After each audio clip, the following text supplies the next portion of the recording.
আল্লাহ তাআলা কিয়ামতের কঠিন ময়দানে যেদিন স্বামী স্ত্রীকে চিনবে না, স্ত্রী স্বামীকে দেখে পালিয়ে যাবে, বন্ধু বন্ধুরে চিনবে না, পীর সাহেব মুরিদরে চিনবে না, মুরিদ পীর সাহেবরে চিনবে না, দলের কর্মী তার নেতারে চিনবে না, নেতা তার কর্মীরে চিনবে না, বন্ধু বন্ধুরে দেখে পালাবে। এই কঠিন মুহূর্তে সূর্যটা মাথার কাছে চলে আসবে, জমিনটা তামার জমিন হবে, আজকের জমিনের মতো নয়। মানুষ ঘর্মাক্ত, ক্লান্ত, শ্রান্ত মাথার মগজগুলো কানের ছিদ্র আর নাকের ছিদ্র দিয়ে বেয়ে বেয়ে পড়বে। বিশ্বনবী ফরমান, কিয়ামতের ওই কঠিন ময়দানে 7 শ্রেণীর ব্যক্তিকে রব্বুল আলামিন তার আরশের নিচে ছায়া দিবেন। তার মধ্যে প্রথম শ্রেণীর ব্যক্তি হলো ইমামুন আদিল, যে ইনসাফের সাথে বিচার করে, যে জাস্টিস সমাজে সার্ভ করে, যে সুশাসন নিশ্চিত করে, ওই ইমামুন আদিল। আদিল শব্দটা বুঝছেন না? ইন্নাল্লাহা ইয়া'মুরু বিল আদল, পাইছেন? আদিল। 7 শ্রেণীর ব্যক্তিকে আল্লাহ তাআলা সুশীতল আরশের নিচে ছায়া দিবেন, যেদিন তার দেয়া ছায়া ছাড়া কোনো ছায়া থাকবে না। এর প্রথম হচ্ছে ইমামুন আদিল, ন্যায়পরায়ণ শাসক। চিল্লায় বলেন সুবহানাল্লাহ। আবার বিশ্বনবী বললেন, ইন্নাল মুকসিতিনা ইনদাল্লাহি আলা মানাবিরা মিন নূর আন ইয়ামিনির রহমান। কিয়ামতের দিন যারা ন্যায় পরায়ণ হিসেবে আল্লাহর সামনে দাঁড়াবে, কিয়ামতের দিন রব্বুল আলামিন তার আরশের ডান দিকে ওই ন্যায় পরায়ণ লোকদের জন্য আরশের ডান দিকে একটা নূরের মিম্বারে তাদেরকে বসার সুযোগ করে দিবে। আল্লাহর আরশের ডান দিকে ন্যায় পরায়ণ লোকদের জন্য আল্লাহ তাআলা নূরের মিম্বার বানাবে। 4টে কেন কথা মনে করেছেন? আল আদাল, জাস্টিস। ইন্নাল্লাহা ইয়া'মুরু বিল আদল। আল্লাহ তাআলা এই আদালতের নির্দেশনা দেন, সুবিচার, সুশাসন। প্রিয় ভাইয়েরা, এটা আমরা বাংলাদেশে চাই কি চাই না? এই যে অরাজকতা, এই যে অন্যায়, এই যে জুলুম, এই যে ইনকনসিস্টেন্সি সমাজের অসঙ্গতির প্রধান কারণ জাস্টিস নাই, সুবিচার নাই, সুশাসন নাই। শেষবারের মতো আওয়াজ করে বলেন তো, আমরা বাংলাদেশে আদল চাই কি চাই না? তাহলে প্রথম নির্দেশনা শেষ। আল্লাহ তাআলা তোমাদেরকে আদলের আদেশ দেন। এরপরে আল্লাহ বললেন, আমি তোমাদেরকে ইহসানের আদেশ দেই। ইন্নাল্লাহা ইয়া'মুরু বিল আদলি ওয়াল ইহসান। আমি তোমাদেরকে যেমনি আদলের নির্দেশনা দেই, তেমনি ভাবে তোমাদেরকে ইহসানের নির্দেশনা দেই। ইহসান, আওয়াজ করে সবাই বলেন তো ইহসান। ইহসান মানে কারো প্রতি সফট হার্টেড হওয়া, মহানুভব হওয়া, অনুগ্রহ পরায়ণ হওয়া, অনুগ্রহশীল হওয়া, একে অপরের প্রতি দয়াদ্র হওয়া। একে অপরের প্রতি দয়াদ্র, অনুগ্রহশীল হওয়া ছাড়া মানবিক সমাজ কশিনকালেও গঠন করা সম্ভব না। প্রিয় ভাইয়েরা, সুন্দর আচরণ দিয়ে, ইহসান দিয়ে যা জয় করা যায়, নরম আচরণ দিয়ে যেটা অর্জন করা যায়, কঠোরতা দিয়ে সেটা পারা যায় না। বিষ্ণু ঈসা ইসলাম ইহসান দিয়ে, কোমল আচরণ দিয়ে, তার অনুগ্রহ দিয়ে তিনি অনেক কাফিরের হৃদয়কে জয় করে ফেলেছেন। সাইয়েদনা সুমামা ইবনে উসাল রাদিয়াল্লাহু তাআলা আনহুর কথা মনে পড়ে যায়। তিনি ছিলেন ইয়ামামার বাদশা। মদিনাতে বিশ্বনবীকে হত্যা করার নিয়তে এসেছিলেন। গোপনে গোপনে বিশ্বনবীকে হত্যা করে আবার ইয়ামামাতে তিনি ফিরে যাবেন। কিন্তু কি অবাক করা কাণ্ড, হত্যা করতে পারে নাই, সাহাবাদের হাতে তিনি ধরা পড়ে গেলেন। সাইয়েদনা সুমামা ইবনে উসাল রাদিয়াল্লাহু তাআলা আনহু হত্যার নিয়তে আসলেন, কিন্তু হত্যা করতে পারলেন না। সাহাবারা ওনাকে ধরে ফেললেন, ধরে মসজিদে নববীর পিলারের মধ্যে বেঁধে রাখলেন। সুমামা ইবনে উসাল, সিরাত থেকে শুনে, সিরাত থেকে শোনাচ্ছি, রাদিয়াল্লাহু তাআলা আনহু ইয়ামামার অধিপতি ছিলেন। বিশ্বনবীকে হত্যার জন্য আসছেন, ধরা পড়ে গেছেন, এখন মসজিদে নববীতে বেঁধে রাখছে, তার মানে বন্দী। এখন স্ট্যাটাস কি? বন্দী, ক্যাপটিভ। তো বিষ্ণু ঈসা ইসলাম সাহাবাদেরকে বললেন, তার খোঁজ খবর নিও, সুমামা ইবনে উসালের খোঁজ খবর নিও। সাহাবার বলেন, ইয়া রাসূলুল্লাহ, আপনাকে হত্যা করতে এসেছে, তার তো কঠিন ক্যাপিটাল পানিশমেন্ট হওয়া দরকার, কঠিন শাস্তি হওয়া দরকার। বিশ্বনবী বললেন, না, আমি যেটা জানি তোমরা সেটা জানো না, তোমরা সুমামার সাথে ভালো আচরণ করো। বিশ্বনবী সুমামার কাছে গেলেন। প্রথম দিন যে তিনি কালেমার দাওয়াত দিলেন, ইমানের দাওয়াত দিলেন, ইসলামের দাওয়াত দিলেন, রিসালাতের দাওয়াত দিলেন, আখিরাতের দাওয়াত দিলেন। পরের দিন যে বিশ্বনবী সালাতের দাওয়াত দিলেন, যাকাতের দাওয়াত দিলেন, ইসলাম কি, কিভাবে, কেমন করে পালন করতে হয় চমৎকার আর্টিকুলেট করতে শুরু করলেন। তন্ময় হয়ে সুমামা ইবনে উসাল রাদিয়াল্লাহু তাআলা আনহু বিশ্বনবীর কথাগুলো শুনতে আরম্ভ করলো। একদিন নয়, 2 দিন নয়, টানা 3 দিন বিশ্বনবী সুমামার কাছে ইসলামকে প্রেজেন্ট করেছেন, উপস্থাপন করেছেন। আওয়াজ করে বলেন, কয় দিন? 3 দিন। 3 দিন মসজিদে নববীতে বাধা। আর সাহাবীদেরকে বললেন, তার খোঁজ খবর নিও, তোমরা যে রুটি বানাও এর মধ্যে সবচেয়ে ভালো আটার রুটিটা তারে দিও, সবচেয়ে রিফাইন্ড খেজুর, যেটা পিওর খেজুর, এটা তারে দিও। আর বিশ্বনবী নিজের উট থেকে দুধ দহন করে ওনার বাড়ির এক কর্মচারীকে বলেছেন, দুধ দহন করে সুমামার জন্য নিয়ে যেও। সুবহানাল্লাহ পড়বেন না? সবাই তো অবাক, ইয়ামামা থেকে আসছে নবীকে হত্যা করতে, বিশ্বনবী দেখে তারে জামাই আদর করে। একদিন নয়, 2 দিন নয়, টানা 3 দিন বিশ্বনবী এভাবে সুমামার কাছে যেয়ে ইসলামকে প্রেজেন্ট করতে আরম্ভ করলেন, ইসলামকে উপস্থাপন করতে শুরু করলেন। আর তাকে চমৎকার এন্টারটেইনমেন্ট, আপ্যায়ন দিতে আরম্ভ করলেন। টানা 3 দিন যখন ইসলামের দ্য বিউটিজ অফ ইসলাম, ইসলামের সুমহান বাণী, সৌন্দর্য তার কাছে উপস্থাপন শেষ, তাকে আপ্যায়ন শেষ, বিশ্বনবী বললেন সাহাবাদেরকে, যাও এবার সুমামার হাতের পায়ের রশি দুটো খুলে দাও। সাহাবারা তর্ক জুড়ে দিলেন, লা ইয়া রাসূলুল্লাহ, এমনটা করবেন না, তো ভয়ঙ্কর ভয়ঙ্কর খুনি, কি জানি কি হয়ে যায়। বিশ্বনবী বললেন, না, তার হাতে পায়ের রশিগুলো খুলে দাও। সাহাবারা বিশ্বনবীর কথা মতো তার হাতে পায়ের রশিগুলো খুলে দিল। সুমামা মুহূর্তের মধ্যে মসজিদে নববী থেকে বের হয়, ইয়ামামায় ফিরে না যে মসজিদে নববীর পাশে একটা খেজুর বাগান ছিল, সেখানে চলে গেলেন।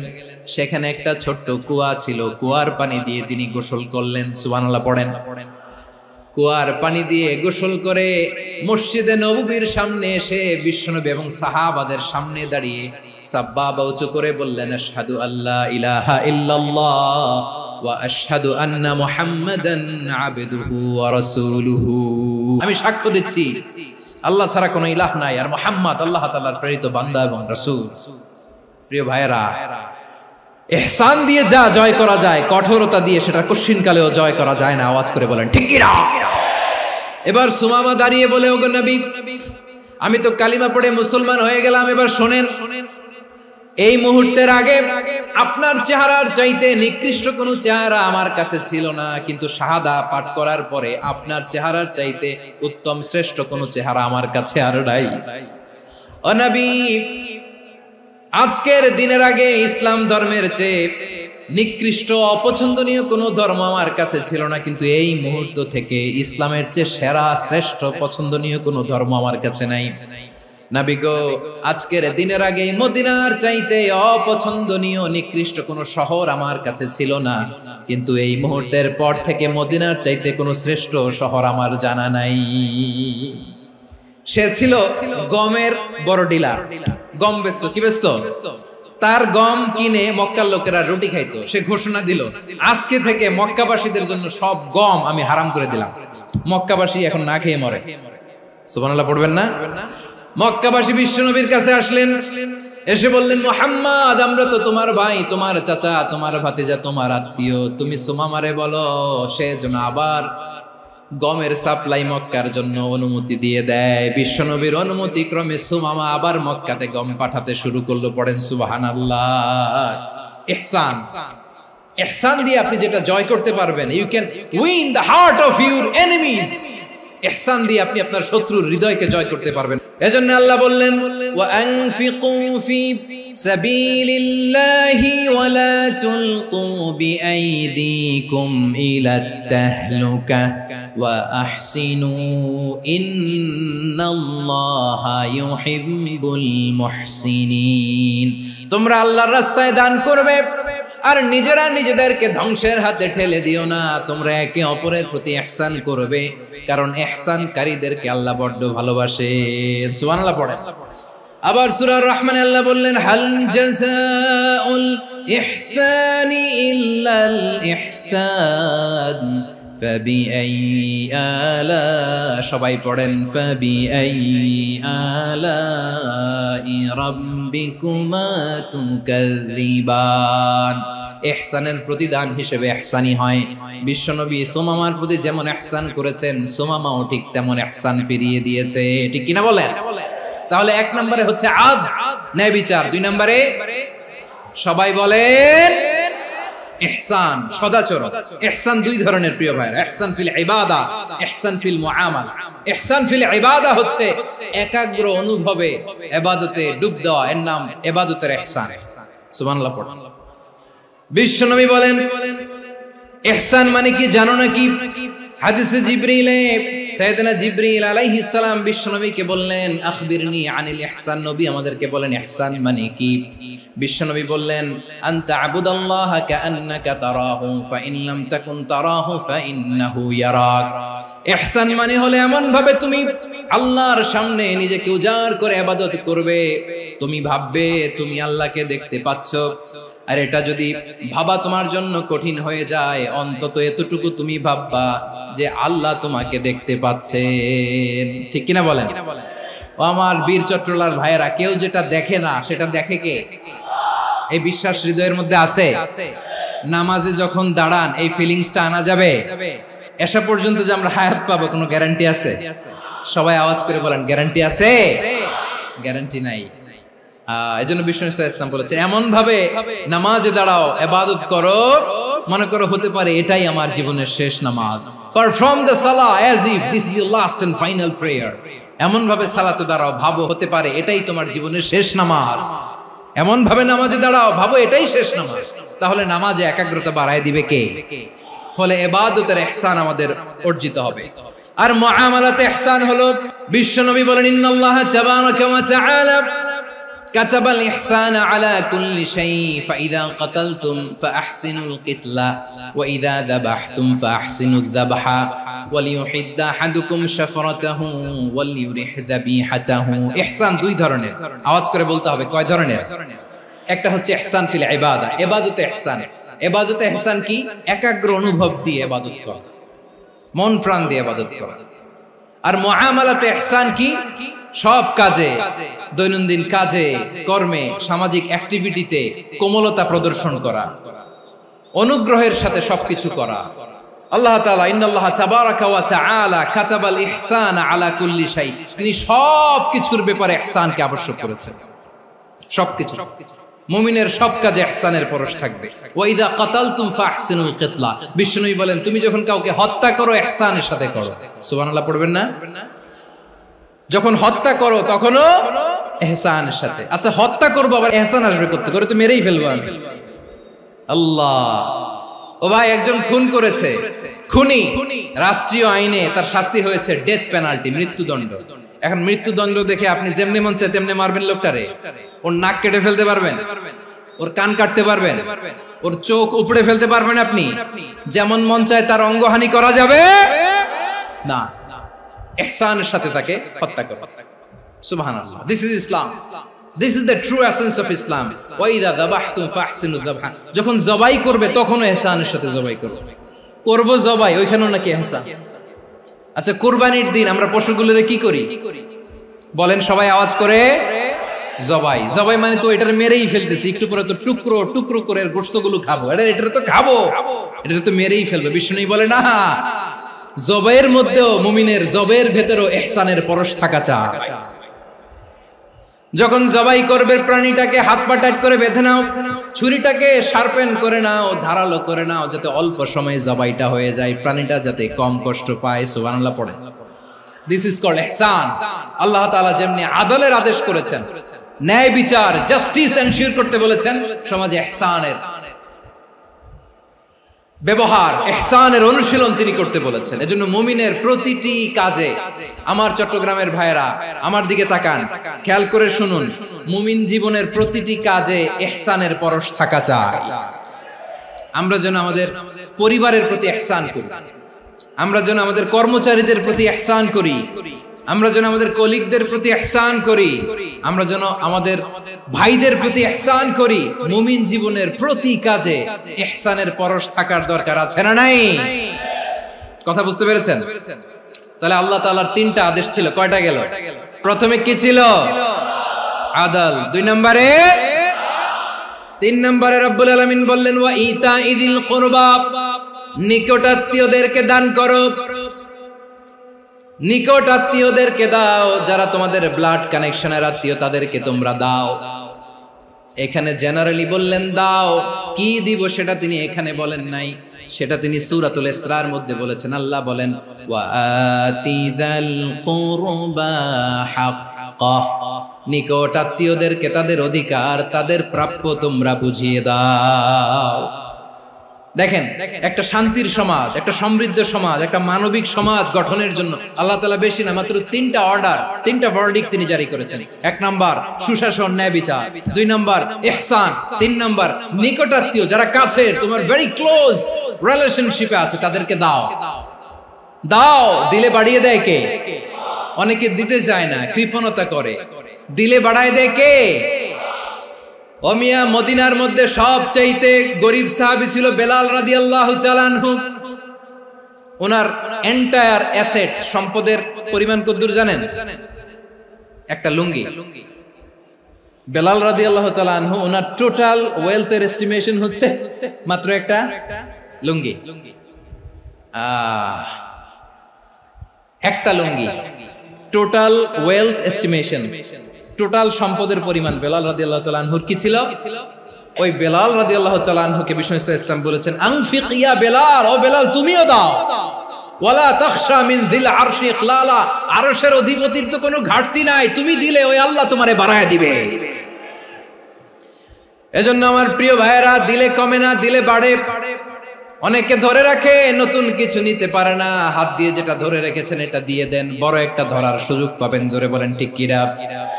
রব্বুল আলামিন বললেন 3 নাম্বার আদেশ হলো তোমাদের প্রতি সমাজটারে কেমন করে মানবিক সমাজ, সুন্দর সমাজ গড়বা। 3 নাম্বার আদেশ হলো ওয়া আতিদাল কুরবা হাক্কা, নিকটাত্মীয়দেরকে তাদের প্রাপ্য বুঝিয়ে দাও। এই নিকটাত্মীয়দেরকে তাদের অধিকার বুঝিয়ে দেওয়া, প্রাপ্য বুঝিয়ে দেওয়াতে আমাদের গাফলতি আছে না নাই? অনেকে দেখবেন অনেক আল্লাহওয়ালা, তাহাজ্জুদ গুজার, সেজদা দিতে দিতে কপালে কালো দাগ ফেলে দিছে, সে তার বোনের হকটা আদায় করে নাই, আছে না নাই? অনেক বড় হাজী সাহেব, বিশাল লম্বা দাড়ি, ছেলেরে সব দিয়ে দিছে, মেয়েরে কিছু দেয় নাই, মেয়ের হক আদায় করে নাই, আছে না নাই? এই হাজী সাহেবেরা, এই আল্লাহওয়ালারা কিয়ামতের ময়দানে আটকে যাবে। আপনি অন্যের অধিকার নষ্ট করেছেন, তাদের রাইটস কে ভায়োলেট করেছেন। এজন্য আল্লাহ তাআলা বলেন, কারো অধিকার যদি কেউ নষ্ট করে, ওই সমাজটা মানবিক সমাজ কঠিনকালেও হতে পারে না। এজন্য 3 নম্বর আল্লাহ বললেন ওয়া ইতাইদিল কুরবা, নিকটাত্মীয়দেরকে দাও। কি দিবা? তাদের অধিকার দিয়ে দাও। বোনের অধিকার বুঝিয়ে দাও, মেয়ের অধিকার বুঝিয়ে দাও, ফুফুর অধিকার বুঝিয়ে দাও। দেখবেন অনেক মায়েরা ছেলের পাতে মুরগির রান দেয়, মেয়ের পাতে দেয় মুরগির ঠ্যাং। তো মেয়ের কি মুরগির রান খেতে মনে চায় না? মনে চায় না? এমনটা করা যাবে না। নিকটাত্মীয়দেরকে অধিকার দিয়ে দাও, নিকটাত্মীয়ের সাথে সুসম্পর্ক রাখো। আদেশটা কার? এজন্য প্রিয় ভাইয়েরা, জীবনে যদি বারাকা অর্জন করতে চান, নিকটাত্মীয়দের সাথে সুসম্পর্ক রাখতে হবে, তাদের জন্য উপহার পাঠাতে হবে। বিশ্বনবী বলেন লা ইয়াদখুলুল জান্নাতা কাতে, যে ব্যক্তি আত্মীয়তার সম্পর্ককে ছিন্ন করে দেয়, সে কঠিন কালেও আল্লাহর জান্নাতে ঢুকবে না। আপনি কি এটারে সহজ হাদিস মনে করছেন? এটা সহজ কথা? আপনি ভাবছেন আপনার নামাজ আপনারে বাঁচাতে পারবে, আপনার রোজা বাঁচাতে পারবে, আপনার তাহাজ্জুদ আপনারে বাঁচাতে পারবে? অধিকার নষ্ট করলে কিছুই আপনারে বাঁচাতে পারবে না। এজন্য নিকট আত্মীয়দেরকে দিতে হবে বেশি বেশি। বিশ্বনবী বলেন ইন্না সাদাকাতা আলাল মিসকিনি সাদাকা ওয়া আলা যির রাহিমি ইসনাতান সাদাকাতুন ওয়া সিলা। মিসকিন রে দান করলে শুধু দানের সওয়াব হয়, নিকট আত্মীয়কে দান করলে 2টার সওয়াব হয়, সাদাকার সওয়াব হয়, আবার আত্মীয়তার বন্ধন অটুট রাখার সওয়াব হয়ে যায়। আবার বিশ্বনবী বললেন মান সাররাহু আইয়ুবসাতা লাহু ফি রিজকিহি ওয়া ইউনসা লাহু ফি আসারিহি ফালইয়াসিল রাহিমা। যে ব্যক্তি তার রিজিকের প্রশস্ততা চায় আর হায়াতে বরকত চায়, সে যেন তার আত্মীয়ের সাথে সুসম্পর্ক রাখে। আমার প্রিয় চট্টলার ভাইয়েরা, আমাদের রিজিক বাড়ুক, এটা আমরা চাই কি চাই না? সবাই চান? হ্যাঁ, আমাদের রিজিকে প্রশস্ততা আসুক, চাই কি চাই না? আমাদের হায়াতে বরকত আসুক, আমরা চাই কি চাই না? এই দুইটা যদি চান তাহলে নিকটাত্মীয়দের সাথে সুসম্পর্ক রাখবেন। পারবেন? তাহলে সমাজটারে মানবিক সমাজ বানায় দিবে কে? তিনটা আদেশ চলে গেল। 1 নম্বরে কি ছিল? 2 নম্বরে, 3 নম্বরে নিকটাত্মীয়দেরকে দান। আল্লাহ তাআলা তিনটা জিনিসের যেমনি আদেশ করেছেন, অনুরূপ ভাবে তিনটা বিষয় তিনি বারণ করেছেন, নিষেধ করেছেন, ওগুলোর কাছেও যাওয়া যাবে। রাব্বুল আলামিন বলেন, ওয়ায়ানহা আনিল ফাহশাই ওয়াল মুনকারি ওয়াল বাগি। আমি যেমনি তিনটি বিষয়ে আদেশ করলাম, অনুরূপ ভাবে তিনটি বিষয়ে বারণ করলাম, নিষেধ করলাম। আমার 1 নাম্বার নিষেধাজ্ঞা হলো অশ্লীলতার প্রতি। ফাহশা, ওয়ায়ানহা আনিল ফাহশা, আল্লাহ তাআলা অশ্লীলতাকে নিষেধ করেছেন। কোন জিনিসকে? সবাই বলুন, কোন জিনিসকে? যত ধরনের, যত টাইপের, যত ক্যাটাগরির অশ্লীলতা হতে পারে, সব অশ্লীলতাকে হারাম করেছেন কে? ফাহশা মানে কি? কথায়, কাজে, আচরণে, কমেন্ট, ফেসবুকের কমেন্টসে যত ধরনের নোংরামো আছে, যত ধরনের অশ্লীলতা আছে, এটাকে আরবিতে বলে ফাহশা। রাব্বুল আলামিন বলেন, কুল ইন্নামা حرم ربي الفواحش ما ظهر منها وما بطن। ও নবী, আপনি বলে দেন, আমার রব প্রকাশ্য, অপ্রকাশ্য, স্পষ্ট কিংবা অস্পষ্ট, দৃশ্যমান কিংবা অদৃশ্যমান সব অশ্লীলতাকে হারাম করেছেন। সব ধরনের অশ্লীলতা হারাম। আল্লাহ তাআলা আমাদেরকে অশ্লীলতা থেকে বাঁচান। এবার বলেন, আমাদের সমাজে অশ্লীলতা আছে না নাই? অশ্লীলতা নানা ভাবে, নানা নামে, নানা মোড়কে আমাদের সমাজে আছে না নাই? সংস্কৃতির নামে, ফ্যাশনের নামে, বিনোদনের নামে, উপন্যাসের নামে, কনসার্টের নামে অশ্লীলতা আছে না নাই? আপনি দেখেছেন কনসার্টগুলোর অবস্থা? আমাদের তরুণ তরুণীরা, আমাদের যুবক যুবতীরা, আমাদের জেনজিরা, কি অবস্থা ওইখানে? কনসার্টের নামে অশ্লীলতা আছে না নাই? ছেলে মেয়ে একে অপরকে জড়ায় ধরতেছে, একে অপরকে চুমু খাচ্ছে, প্রকাশ্যে, দিবালোকে, গণমানুষের সামনে। আল্লাহ তাআলা এই অশ্লীলতা থেকে আমাদেরকে বেঁচে থাকতে বলেছেন। রূপালী জগতের নামে অশ্লীলতা আছে না নাই? এই টার্মটা আপনারা জানেন না? রূপালী জগৎ কি জগৎ? আসলে কি রূপালী জগৎ না অন্ধকার জগৎ? আমার বোনেরা, আপনাদেরকে যে কি বলে তারা বুঝায়, রূপালী জগৎ শুনেই আপনি ভরকে যাবেন না। রূপালী জগতে যে নারী যত বেশি উলঙ্গ, সে নাকি তত বেশি সাহসী। জানেন? বলে এটা একটা সাহসী নারী, খুব সাহসী পদক্ষেপ তার। যত বেশি শরীর থেকে কাপড় নামাতে পারবে, যত বেশি বস্ত্রহীন হয়ে নিজেকে প্রেজেন্ট করতে পারবে, সে নাকি তত বেশি সাহসী। আমার চট্টলার ভাইয়েরা, শয়তানের প্রথমে এজেন্ডা ছিল বনি আদমকে বস্ত্রহীন করা। সে আদম এবং হাওয়া আলাইহিস সালামকে নিষিদ্ধ গাছের ফল খাইয়ে তাদেরকে বস্ত্রহীন করেছে। এই জামিনেও সে আমাদেরকে বস্ত্রহীন করতে চাইবে। এই রূপালী জগতের নামে তারা এটা করে। আমার প্রিয় বোনেরা, আপনি জানেন না আপনার দাম কত? ওরা আপনাদেরকে বিজ্ঞাপনের সস্তা পণ্য বানাতে চায়। ওরা আপনাদেরকে ওদের ভোগের লিপসার টুলস বানাতে চায়। ওরা আপনাদেরকে দিয়ে ওদের খায়েশ পূরণ করতে চায়। এটা আপনাদের জন্য মোটেও ডিগনিটি নয়, এটা আপনাদের জন্য সম্মান নয়। আপনার সম্মান শালীনতায়, আপনার সম্মান হেজাবে, আপনার সম্মান ভদ্রতায়, আপনার সম্মান আপনার ডিসেন্ট পোশাকে। পোশাক বলে দেয় এই নারীটা ভদ্র না অভদ্র। পোশাক বলে দেয় এই মেয়েটা কোন ঘরের মেয়ে। আপনি জানেন না, আপনারা সস্তা পণ্য বানায়, ভোগের পণ্য, বিলবোর্ডে আপনাকে উলঙ্গ করে উপস্থাপন করে। এই অশ্লীলতার সাথে ইসলামের কোনো সম্পর্ক।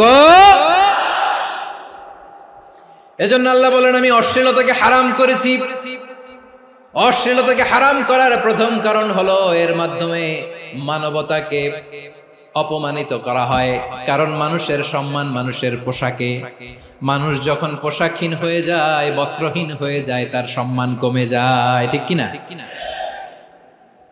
অশ্লীলতাকে হারাম করার প্রথম কারণ হচ্ছে মানুষ মানুষকে অপমান করে। একটা নারী, সে তো সম্মানিত, নারী যে কত সম্মানিত নারীর এটা বুঝেই নাই। বিশ্বনবী বলেন আদ-দুনিয়া কুল্লুহা মাতা ওয়া খায়রু মাতা'আদ দুনিয়া আল মারআতুস সালিহা। আমার বোনেরা, 5টা প্যান্ডেলে আপনারা এলইডিতে আমার আলোচনা শুনছেন, আমি জানি। আপনাদের এই গর্ভ যে কত দামি আপনি জানেন না। আপনার পেট থেকেই আসবে আগামী দিনের সালাহুদ্দিন আল আইয়ুবী, আপনার পেট থেকেই আসবে অনাগত দিনের ইমাম মাহদী আল মুনতাযর, আপনার পেট থেকেই আসবে অনাগত দিনের ফয়সাল, ওয়াসিম, মুগ্ধ, আবু সাইদের মতো বীর যোদ্ধা। আমার প্রিয় বোনেরা, আমার প্রিয় বোনেরা, বিশ্বনবীর কথার ওজন খেয়াল করেন। আদ-দুনিয়া কুল্লুহা মাতা ওয়া খায়রু মাতা'আদ দুনিয়া আল মারআতুস সালিহা। দুনিয়ার সবকিছুই অ্যাসেট, এর মধ্যে সবচেয়ে দামি অ্যাসেট নেককার নারী। আপনার গর্ভ যে কত দামি আপনি জানেন না। নিজের সময়টাকে কাজে লাগান, কোরআন পড়েন, সুন্নাহ পড়েন। আপনার অনেক দায়িত্ব ঘরে। You are the MD of your family. একটা family it's a very big institution. পরিবার একটা অনেক বড় প্রতিষ্ঠান। And you are the MD of your institution. আপনি এই পরিবারের MD, managing director of your family. এখানে আপনার কত দায়িত্ব। আপনি ছেলে মেয়েদেরকে তারবিয়া করবেন, আপনি আপনার স্বামীর জন্য ঘরটার জান্নাতের নীর বানাবেন, আপনার জন্য জান্নাতের ডুপ্লেক্স বাড়ি ওইখানে তৈরি করে রাখবে কে? আপনি যে কত দামি আপনি জানেন না। নারীদেরকে আল্লাহ বানিয়েছেন উচ্চতর করে, নিম্নতর নয়। নারীদেরকে ছোট্ট জিনিস দিলে এটারে বড় করে দেয়। নারীদেরকে ভ্রূণ দিলে, শুক্রাণু দিলে নারী এটারে বাচ্চা হিসেবে উপহার দেয়, ঠিক কিনা? বিয়ের মাধ্যমে স্বামী যখন তার শুক্রাণু তার স্ত্রীকে উপহার দেয়, স্ত্রী রিটার্নে কি উপহার দেয়? ফুল ফর্ম বেবি, মানব সন্তান। দেখছেন, আপনি দিলেন একটুকুনি, দিছে বিশাল। আপনি যদি নারীকে বাজার এনে দেন, নারী এটাকে সুস্বাদু খাবারে রূপান্তর করে দেয়। আপনি তাকে একটা মুচকি হাসি দিয়ে দেন, সে তার কলিজা দিয়ে দেয়। কিন্তু যদি আপনি তার মনে কষ্ট দেন, সে আপনার জীবনকে জাহান্নাম বানায়া দেয়। নারীর মন বুঝতে পারলে নেয়ামত, বুঝতে না পারলে কিয়ামত। আমার প্রিয় বোনেরা, আপনি যে কত দামি আপনি জানেন না। অনেক দামি আপনি। আপনাদেরকে যেন ভোগের সস্তা পণ্য বানাতে না পারে, আপনাদেরকে সচেতন থাকতে হবে। তাহলে কেন আল্লাহ তাআলা এই ফাহশা, অশ্লীলতাকে হারাম করলেন? 1 নাম্বার, এতে হিউম্যান ডিগনিটি কমে। 2 নাম্বার, এতে মানুষের অধিকার নষ্ট হয়। আপনি বিয়ে করেছেন, এরে পরকিয়া করেন, ওর সাথে এরকম আছে না নাই? স্ত্রীর অধিকার নষ্ট করেছেন। আপনি বিবাহ সম্পর্কে আবদ্ধ হয়েছেন তার সাথে, আপনি পরকিয়া করেন ওই ছেলের সাথে, আপনি আপনার হাজবেন্ডের সাথে বিট্রে করেছেন। এজন্য আল্লাহ অশ্লীলতাকে হারাম করেছেন। অশ্লীলতাকে হারাম করার আরেকটা কারণ হচ্ছে আল্লাহ তাআলা এই হিউম্যান জেনারেশনকে, এটাকে প্রিজার্ভ করতে চায়। হিফজুন নাসল, এটা মাকাসিদুশ শরিয়ার অনেক গুরুত্বপূর্ণ একটা মাকাসিদ, অনেক গুরুত্বপূর্ণ। আপনার নাসল, আপনার জেনারেশনকে সংরক্ষণ করা। এই যে আসতেছে ফেব্রুয়ারি, কত ফেব্রুয়ারি জানো? এটা কি বিশ্ব ভালোবাসা দিবস? হ্যাঁ, কি দিবস? এই বিশ্ব ভালোবাসা দিবসের সাথে মুসলমানদের কোনো সম্পর্ক নাই। আমার প্রিয় ভাইরা, এই যে আপনি অবৈধ সম্পর্কে জড়ালেন, কেন আল্লাহ অশ্লীলতাকে হারাম করেছে দেখেন। বলতেছিলাম যে এটা আপনার নাসল, আপনার জেনারেশন, আপনার লিনিয়েজ, আপনার বংশকে প্রিজার্ভ করা। কে কার বাবা, কে কার মা, বাবা মা জানা, প্রজন্মকে প্রিজার্ভ করা, এটা ইসলাম ওয়াজিব করে দিয়েছে। এই যে অবৈধ সম্পর্কের কারণে, বিশ্ব বেহায়া দিবসের কারণে, এগুলোর আউটকাম, আউটপুট হিসেবে মাঝে মাঝে এই ঢাকা মেডিকেলের ডাস্টবিনে নবজাতকের বাচ্চার কান্নার আওয়াজ শুনতে পাওয়া যায়। চট্টগ্রাম মেডিকেলের ডাস্টবিনে নবজাতকের কান্না শুনতে পাওয়া যায়। বীর চট্টলার মুসলমানেরা বুঝতে পারলে আওয়াজ করে বলেন, এই যে চট্টগ্রাম মেডিকেলে যে নবজাতকটা পাওয়া গেল, ওর বাবাকে আমাকে বলেন, ওর মাকে, ও কোন ফ্যামিলির সন্তান কেউ জানে? আপনি হিউম্যান ডিগনিটিকে অপমান করেছেন না? আপনি তার ভবিষ্যৎকে অন্ধকার করেছেন না? আপনি তার লিনিয়েজকে প্রশ্নবিদ্ধ করে দিয়েছেন না? এই জন্য আল্লাহ তাআলা অশ্লীলতাকে আমাদের জন্য হারাম করে দিয়েছেন। পড়েন সুবহানাল্লাহ। এই জন্য রাব্বুল আলামিন বলেন, কুল ইন্নামা হারামা রাব্বিয়াল ফাওয়াহিশা মা যাহারা মিনহা ওয়া মা বাতান। প্রকাশ্য অপ্রকাশ্য সব অশ্লীলতাকে হারাম ঘোষণা করে দিয়েছে কে? আবার দুনিয়ার বুকে যারা অশ্লীলতার প্রসার করে তাদের জন্য শাস্তি মজুদ রেখেছে কে? রব্বুল আলামিন বলেন, ইন্নাল্লাযীনা ইউহিব্বুনা আন তাশিআল ফাহিশাতু ফিল্লাযীনা আমানু লাহুম আযাবুন আলীমুন ফিদ দুনিয়া ওয়াল আখিরাতি ওয়াল্লাহু ইয়ালামু ওয়া আনতুম লা তা'লামুন। নিশ্চয়ই যারা বিশ্বাসীদের মাঝে অশ্লীলতার প্রচার প্রসার করতে চায় তাদের জন্য আমি মর্মন্তুদ শাস্তি প্রস্তুত করে রেখেছি, দুনিয়াতেও রেখেছি, আখিরাতেও রেখেছি। ঘোষণাটা কার? যারাই নাটকের নামে, সিনেমার নামে, রূপালী জগতের নামে, মুভির নামে, ওটিটি প্ল্যাটফর্মের নামে আমার সমাজে অশ্লীলতা ছড়াতে চায় তাদের জন্য কঠিন মর্মন্তুদ শাস্তি মজুদ রেখে দিয়েছে কে? ও আমার বোনেরা, এখনো আপনি জাগবেন না? এখনো আপনার চিন্তার দুয়ারে এখনো নাড়া পড়ে নাই? ওরা আপনাকে উলঙ্গ বানাতে চায়, ওরা আপনাকে আইটেম গার্ল বানাতে চায়। এজন্য ইসলাম অশ্লীলতাকে হারাম করেছে। হারাম। ইসলাম বলেছে যোজন যোজন দূরে থাকো, ওরা বলে না কাছে আসো, কাছে আসার গল্প, ক্লোজ আপ ওয়ান, কাছে আসার গল্প আছে না নাই? তাহলে অশ্লীলতার সাথে আমাদের কোনো সম্পর্ক? সবাই বলতে পারেননি, আওয়াজ করে বলুন, অশ্লীলতার সাথে আমাদের কোনো সম্পর্ক? আমরা এই সমস্ত ক্লোজ আপ ওয়ান, কাছে আসার গল্পের প্রোগ্রামে যাব? আমরা কোন ধরনের অশ্লীল কন্টেন্ট সোশ্যাল মিডিয়ায়, টিভিতে দেখব? কি যুগ যে আমরা কাটাচ্ছি আপনি কল্পনা করতে পারবেন না। পর্ন ইন্ডাস্ট্রি, নারী পুরুষের বস্ত্রহীন যুগল দৃশ্য, এটাকে দিয়ে ওরা কোটি ডলারের ইন্ডাস্ট্রি বানিয়েছে। পুরো মানব ইতিহাসে এরকম জঘন্য সময় মানব ইতিহাস পার করে নাই। পর্ন এটা ইন্ডাস্ট্রি হয়ে গেছে। আমাদের এই যুবকগুলো, জেনজিগুলো, ওদের চরিত্র বাঁচাবে কি করে? কেমন করে হেফাজত করবে ওদের এই মূল্যবান চরিত্র? আমার প্রিয় ভাইরা, এই অশ্লীলতার দ্য লেটেস্ট ভার্সন হচ্ছে LGBTQ, শরীফ থেকে শরীফা। শুনছেন আপনারা? দেখতে পুরুষ, আসলেই পুরুষ, সুস্থ একজন পুরুষ, 4 সন্তানের বাবা, বলে আমি মনে মনে নারী। দেখতে নারী, সুস্থ নারী, আসলেই সে দিব্যি একজন নারী, বলে আমি মনে মনে পুরুষ। সবচেয়ে ভয়ঙ্কর অশ্লীলতার সবচাইতে লেটেস্ট ভার্সন হচ্ছে এই ট্রান্সজেন্ডারিজম। সুস্থ পুরুষ তার বায়োলজিক্যাল গ্রোথকে হরমোন দিয়ে স্টপ করে দিয়ে সে সার্জারি করে নারী হতে চায়। সুস্থ নারী পুরুষ হতে চায়। পুরুষ পুরুষের প্রতি সেক্সুয়ালি আকর্ষণ বোধ করে। এটা লূত আলাইহিস সালামের কওমের মধ্যে ছিল। এটাকেও আল্লাহ কোরআনে ফাহিশা বলেছেন। ওয়ালুতান ইয قال لقومه أتأتون الفاحشة ما سبقكم بها من أحد من العالمين। লূত আলাইহিস সালাম বললেন, তোমরা কি এমন এক অশ্লীল কার্যক্রমে ডুব দিলে নাকি যেটা গোটা বিশ্বের কেউ কখনো করে নাই, তোমরাই প্রথম করেছো? পড়েন নাউযুবিল্লাহ। এই পশ্চিমের এই রোগ আমার দেশে যেন আসতে না পারে, আমাদের সজাগ থাকতে হবে। প্রিয় ভাইরা চিল্লায় বলেন ঠিক কিনা? পশ্চিমের অবস্থা ভয়ঙ্কর। পাশ্চাত্যে, আমি যুক্তরাষ্ট্রে ছিলাম অনেকদিন, কয়েক মাস, বিভিন্ন স্টেটে ঘুরেছি। গার্ডিয়ানরা উদ্বিগ্ন, ছেলে মেয়েদেরকে, ছোট্ট ছেলে মেয়ে, ওদেরকে জিজ্ঞেস করে, তুমি how do you feel right now inside yourself? তুমি ভিতরে ভিতরে কেমন ফিল করো? তোমার কি ছেলে ছেলে লাগে না মেয়ে মেয়ে লাগে? আচ্ছা বলেন, এই ছোট্ট বাচ্চাটা ওকে এগুলো জেন্ডার অ্যাসাইনমেন্ট বলতে এগুলো কিছু বুঝে? এইভাবে মিসগাইড করা হচ্ছে। কৌতূহল বশত ছোট্ট ছেলে যদি বলে আমার তো মেয়ে মেয়ে লাগে, তখন বলে যে না তুমি মেয়ে, ছেলে না। মা বাবা বাধা দিলে ওকে আলাদা গভর্নমেন্ট হাউসে নিয়ে যায়। ভয়ঙ্করতম অবস্থা।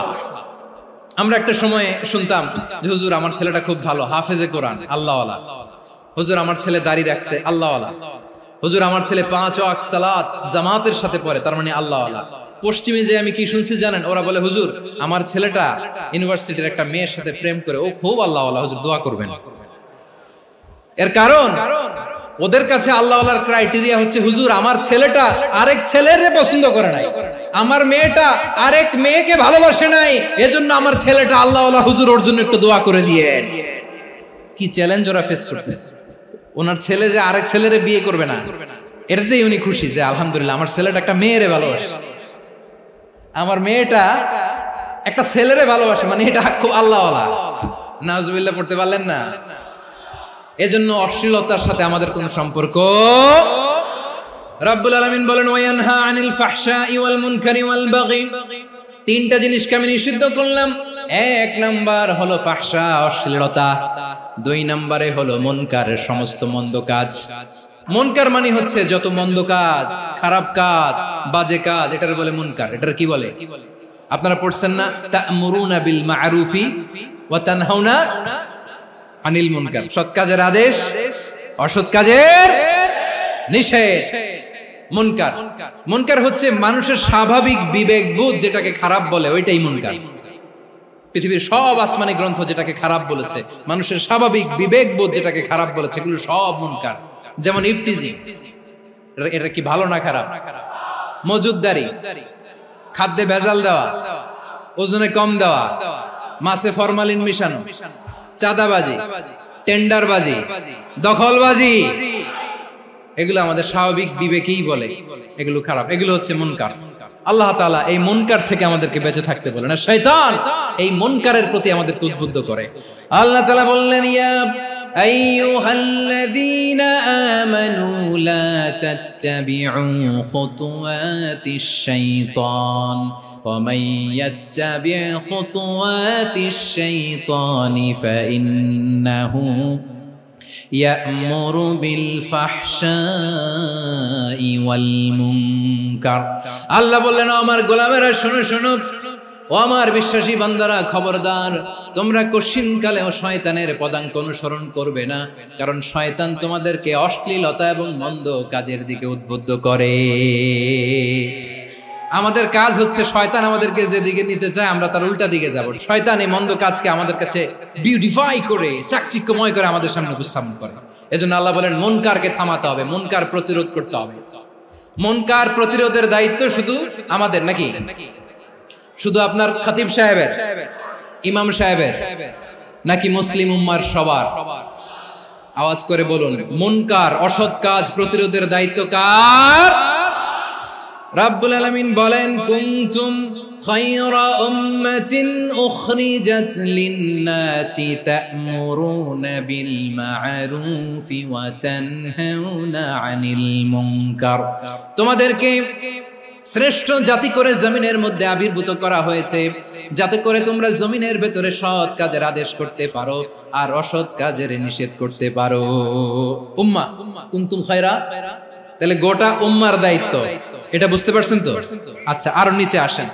এরপরে আল্লাহ বললেন শুধু উম্মাহ না, এই জমিনের রাজত্ব আমি যাদের হাতে দেই, এই জমিনের মালিক আমি যাদেরকে বানিয়ে দেই, যাদেরকে আমি সরকারের দায়িত্ব দেই, তাদেরকেও মুনকার প্রতিরোধের দায়িত্ব দিয়েছে কে?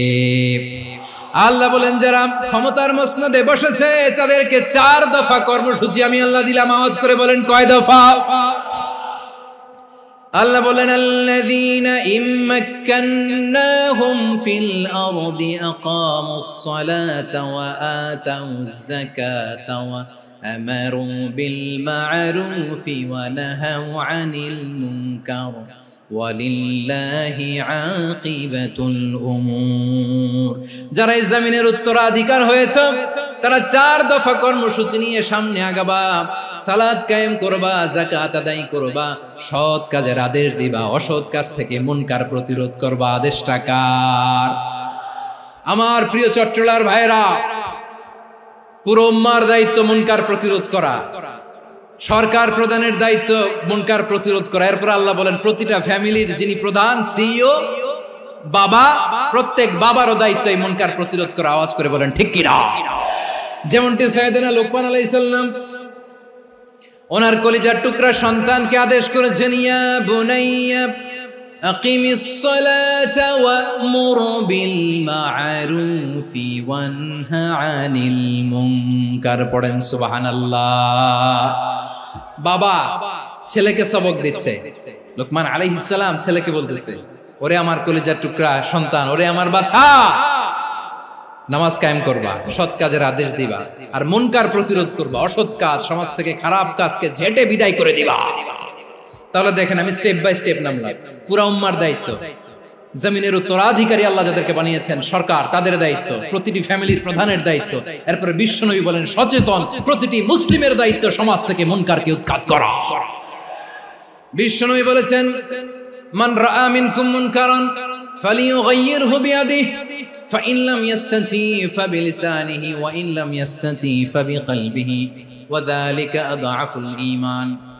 সমাজে যে মুনকার দেখবে, খারাপ কাজ দেখবে, সেজন্য হাত দিয়ে সেটাকে থামায়। আমার প্রিয় ভাইরা, না থামালে আমরাই ডুববো শেষমেশ। আমাদের বাঁচার জন্য হইলেও থামাইতে হবে। রব্বুল আলামিন বলেন, ওয়াত্তাকু ফিতনাতাল লা তুসিবান্নাল্লাযীনা যালামু মিনকুম খাসসা। ও আমার গোলামেরা, ওই আযাবকে ভয় করো যে আযাব যখন আমি জমিনের বুকে পাঠাই, শুধু জালেমদেরকেই মারি না, আলেমদেরকেও মারি।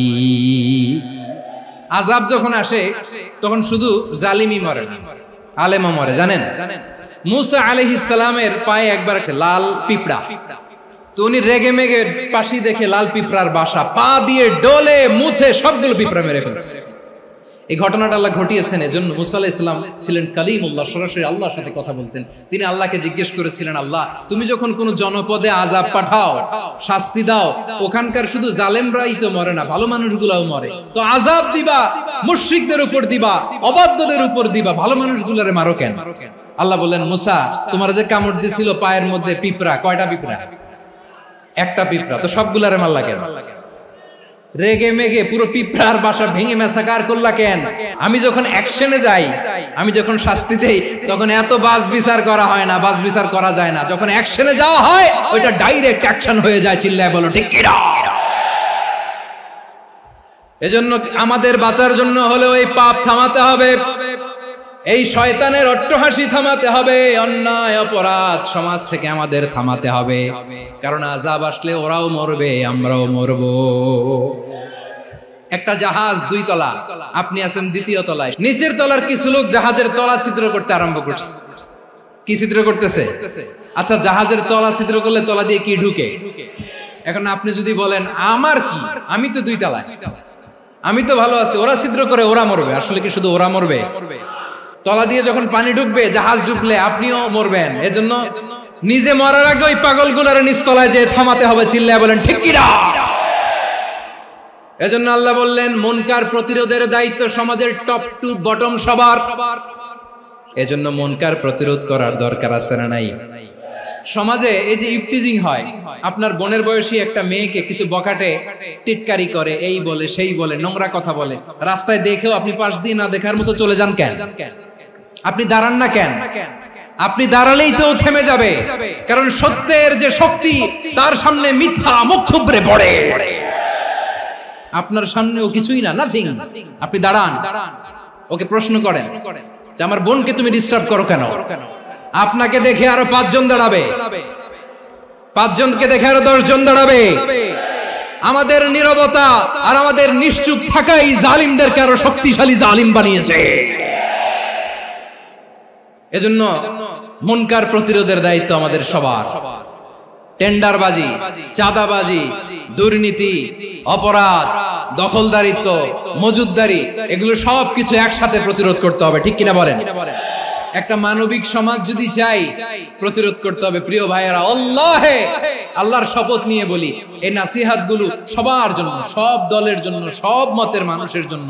আমরা কোন দলের প্রতি মানুষকে ডাকি না, আমরা ডাকি ইসলামের দিকে।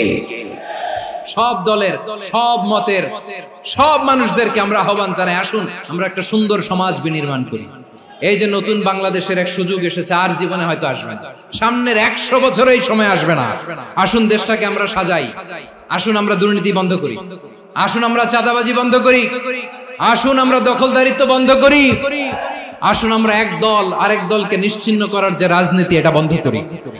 সব দলের প্রতি আমার আহ্বান, আমরা চাঁদাবাজ মুক্ত বাংলাদেশ চাই, জুলুম মুক্ত বাংলাদেশ চাই, ফ্যাসিজম মুক্ত বাংলাদেশ চাই, গুণ খুন খারাপি মুক্ত বাংলাদেশ চাই, আমরা নতুন ভোরের বাংলাদেশ চাই। ওই বাংলাদেশ পাওয়ার জন্য মুনকার প্রতিরোধে, অন্যায় প্রতিরোধে যদি বাঘের বাচ্চার মতো, আবু সাইদের মতো দুই হাত উঁচু করে বুককে টান টান করে প্রসারিত করে দাঁড়াতে হয়, রাজি আছো মুসলমান? রাব্বুল আলামিন বলেন, ওয়ায়ানহা আনিল ফাহশাই ওয়াল মুনকারি ওয়াল বাগি ইয়াইযুকুম লাআল্লাকুম তাযাক্কারুন। আল্লাহ বললেন, আমি অশ্লীলতাকে নিষেধ করি, আমি সব ধরনের মন্দ কাজকে নিষিদ্ধ করি, সব শেষে আমি সীমা লঙ্ঘনকে তোমাদের জন্য নিষিদ্ধ করি। নিষিদ্ধ করেছেন কয়টা জিনিস? 1 নম্বরে অশ্লীলতা, 2 নম্বরে মুনকার তথা সব মন্দ কাজ, 3 নম্বরে আল বাগি সীমা লঙ্ঘন, ক্রসিং দ্য লিমিট। সীমা লঙ্ঘন করা ভালো না। We all should know all limits. চিল্লায় বলেন ঠিক কিনা? একই আয়াতে আল্লাহ বললেন, কুল ইন্নামা হারামা রাব্বিয়াল ফাওয়াহিশা মা যাহারা মিনহা ওয়া মা বাতানা ওয়াল ইসমা ওয়াল বাগিয়া বিগাইরিল হক। অন্যায় ভাবে যে অবাধ্য হয়, যে সীমা লঙ্ঘন করে, তাদেরকেও আমি এটা হারাম করে দিলাম। সীমা লঙ্ঘন করা হারাম। আল্লাহ বারবার আমাদেরকে ওয়ার্নিং দেয়। যখন আমরা থামি না তখন আল্লাহ ধরে, আর যখন ধরে তখন ছাড়ে না। ধরে না, ধরলে আল্লাহ। ফেরাউনকে কিন্তু হুট করে ধরে নাই, আপনারা জানেন 9 বার ওয়ার্নিং দিয়েছে। ফেরাউনকে আল্লাহ তাআলা ওয়ার্নিং দিয়েছিল কয়বার? রাব্বুল আলামিন বলেন, ওয়ালাকাদ আতাইনা মূসা 9 আয়াতিন বাইয়িনাত। 9টা মুআজিজা দেখিয়েছি, 1 2 3 বারবার এইভাবে রিমাইন্ডার, ওইভাবে রিমাইন্ডার, এইভাবে নসিহত, ওইভাবে দাওয়া। ফাকুলা লাহু কাওলান লাইয়িনা, নরম করে বলো, সফট করে বলো, যত ওয়ে হতে পারে দাওয়া মেথডোলজি। মুসা আলাইহিস সালামের সব অ্যাপ্লাই শেষ, 10ম বারে যে আল্লাহ ধরছে। 10ম বারে যে ধরেছে। এজন্য আল্লাহ বলেন, আমি সীমা লঙ্ঘনকে পছন্দ করি না। কোরআনের অন্য আয়াতে বাগীকে বলা হয়েছে আল ইতিদা। সীমা লঙ্ঘন যারা করে তাদেরকে আল্লাহ বলেছেন মুতাদিন। ওয়াকাতিলু ফি সাবিলিল্লাহিল্লাযীনা ইউকাতিলুনাকুম ওয়া লা তা'তাদু ইন্নাল্লাহা লা ইউহিব্বুল মুতাদিন। আমি সীমা লঙ্ঘনকারীদেরকে কোশ্চিনকালেও পছন্দ করি না। আমরা যেন সীমা লঙ্ঘন না করি, রাজি আছেন তো? যে কোনো ক্ষেত্রে ইবাদতে যেন সীমা লঙ্ঘন না করি। অনেকে আমরা ইবাদতে সীমা লঙ্ঘন করে ফেলি। বিশ্বনবী সাল্লাল্লাহু আলাইহি ওয়াসাল্লাম যেটা শিখিয়েছেন এর বাইরে যে অতিরিক্ত বুজুর্গ হতে চায়, এরকম আছে না নাই? কোন ক্ষেত্রেই সীমা লঙ্ঘন করা যাবে, এমনকি যুদ্ধ ক্ষেত্রেও না। বিশ্বনবী সাল্লাল্লাহু আলাইহি ওয়াসাল্লাম বলেন, খবরদার যুদ্ধ ক্ষেত্রেও সীমা লঙ্ঘন করো না। কি সুন্দর ইসলাম আমরা পেয়েছি। বিশ্বনবী বলেন, খবরদার যুদ্ধের ময়দানে কোনো নারীর গায়ে হাত তোলো না, কোনো শিশুর গায়ে হাত তোলো না, কোনো গবাদি পশু হত্যা করো না, কোনো শস্য ক্ষেত্র ধ্বংস করো না, ইবাদতরত অন্য ধর্মের কোনো সন্ন্যাসীর গায়ে হাত তোলো না। বলেন সুবহানাল্লাহ। তাহলে আমরা সীমা লঙ্ঘন করতে পারবো? প্রিয় ভাইরা, একটা সুখী, সমৃদ্ধ, শান্তির সমাজ, মানবিক সমাজ যদি আমরা গঠন করতে চাই, আমাদের আল্লাহর দেয়া কয়টা আদেশ মানতে হবে বলেন দেখি? আর বেঁচে থাকতে হবে কয়টা জিনিস থেকে? আল্লাহর আদেশ কি? 1 নাম্বার আদাল, ন্যায়পরায়ণতা। আমরা সুবিচার, সুশাসন, ন্যায় বিচার চাই কি চাই না? 2 নম্বরে কি ছিল? মাশাআল্লাহ, আমরা যেন সবার প্রতি দয়া পরবশ হই, ইহসান করি। 3 নম্বরে কি ছিল? নিকটাত্মীয়দের দান করা, তাদের অধিকার প্রাপ্য বুঝিয়ে দেওয়া। পাশাপাশি 3টা জিনিস থেকে আল্লাহ বারণ করেছেন, নিষেধ করেছেন। তার প্রথমটা ফাহশা, অশ্লীলতা। অশ্লীলতার সাথে আমাদের কোনো সম্পর্ক। 2 নম্বর নিষেধাজ্ঞা কি ছিল? আল মুনকার, সমাজের যত মন্দ কাজ এগুলোকে আমরা প্রতিরোধ করব। রাজি আছেন তো সবাই? 3 নম্বরে আল বাগী, সীমালঙ্ঘন। কোন মুসলিম সীমালঙ্ঘন করে না। রাব্বুল আলামিন শেষে বললেন, ইয়াইদুকুম লাআল্লাকুম তাযাক্কারুন। আল্লাহ তোমাদেরকে উপদেশ দেন যাতে তোমরা শিক্ষা গ্রহণ করো। আমরা উপদেশ দেব, আমরা জোর করে কাউরে কিছু মানাতে চাই না। লা ইকরাহা ফিদ্দিন ওয়াযাক্কির ফাইন্না যিকরা তানফাউল মুমিনিন। উপদেশ দিলে এটা মুমিনদের কাজে দেয়।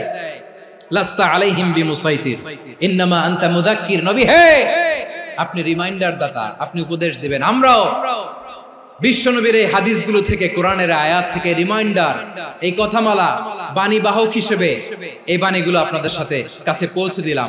আমরা আল্লাহ তাআলার কাছে প্রার্থনা করি, আল্লাহ আমরা যেন আদল দিয়ে আমাদের সমাজকে গঠন করতে পারি। আল্লাহ আমরা যেন ইহসান করতে পারি, আমরা যেন নিকটাত্মীয়দের দান করতে পারি। আল্লাহ যত ধরনের অশ্লীলতা, অনাচার, মন্দ কাজ, সীমালঙ্ঘন, অবাধ্যতা থেকে যেন আমরা বেঁচে থাকতে পারি। আল্লাহ তাআলা আমাদের সবাইকে কথাগুলো বুঝার ও আমল করার তৌফিক দান করুক। হাযা মা ইনদি ওয়াল ইলমু ইনদাল্লাহ আলাইহি তাওয়াক্কালতু ওয়া ইলাইহি উনীব। সুবহানাকাল্লাহুম্মা ওয়া বিহামদিকা আশহাদু আল্লা ইলাহা ইল্লা আনতা আস্তাগফিরুকা ওয়া আতুবু ইলাইক।